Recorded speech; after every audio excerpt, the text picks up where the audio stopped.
Comme nous l'avons évoqué précédemment, l'origine de l'altération de la santé d'une plante doit être recherchée parmi deux principales causes. Les causes abiotiques, ces causes sont souvent méconnues, mais aussi, je vous l'ai déjà dit, sous-estimées, dont l'origine doit être recherchée dans l'environnement des plantes. La parcelle, l'abri où elles sont produites, le jardin, l'environnement du jardin, mais aussi donc, toutes les conditions environnementales qui interviennent, conditions environnementales au niveau de la partie aérienne des plantes, donc le climat, etc., mais aussi conditions environnementales des plantes au niveau du sol.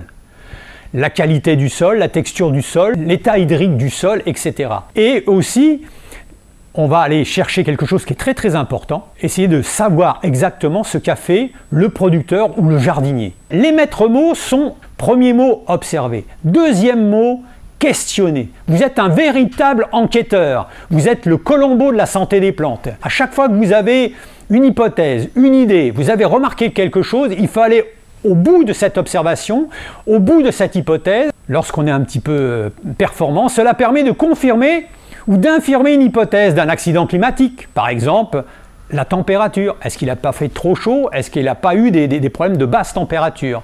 Est-ce qu'il n'y a pas eu des climats un peu extrêmes avec des périodes ventées, de la grêle qui a pu occasionner des impacts sur les tiges, sur les feuilles, sur les fruits?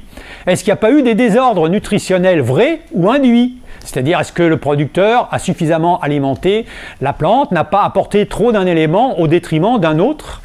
Donc, avec toutes les problématiques liées aux carences ou aux toxicités. Cause assez importante et assez récurrente en santé des plantes, les phytotoxicités. Il faut savoir que l'utilisation d'un pesticide, que ce soit des mélanges de fongicides, d'insecticides, ou encore plus dangereux, l'utilisation d'herbicides peut être catastrophique à la fois dans les cultures et au jardin. Et les problèmes de phytotoxicité sont assez fréquents en santé des plantes. Alors parfois, lorsque c'est très très important ou lorsque le producteur ou le jardinier le juge utile, il peut être envisagé, lorsqu'on est confronté à une maladie abiotique, d'envoyer un échantillon dans un laboratoire afin, par exemple dans un laboratoire d'agronomie, pour mieux étudier la structure du sol, mieux étudier les ressources en éléments, en macro, en micro-éléments, dans un laboratoire agronomique, ou envoyer dans un laboratoire des échantillons afin de rechercher plusieurs pesticides, notamment des herbicides, qui pourraient expliquer la problématique abiotique. Lorsqu'on ne peut pas aller au-delà, on suspecte une carence alimentaire, une phytotoxicité, on peut être amené d'envoyer un échantillon à un laboratoire spécialisé là, dans l'analyse soit des minéraux, soit de feuilles, soit de sol, mais aussi la recherche de pesticides sur des organes végétaux. Voilà. Maintenant, en ce qui concerne les causes biotiques, ce sont, comme je l'ai dit, les causes bien souvent qui viennent en premier. Lorsqu'on fait du diagnostic, on pense tout de suite à ces causes-là. Elles sont provoquées, comme vous le savez, par des micro-organismes. Nous avons regroupé sur le terme générique de bioagresseurs.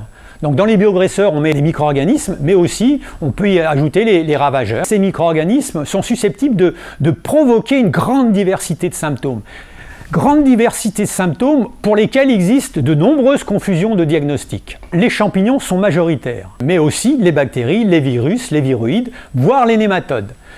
Leur taille réduite, souvent microscopique, donc nécessitant un microscope, ne facilite pas leur identification.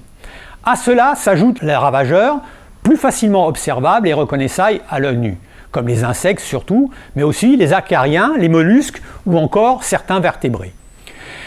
L'identification précise de ces bioagresseurs sera parfois nécessaire et pour cela, il sera indispensable d'expédier des échantillons de plantes ou de ravageurs à un laboratoire spécialisé.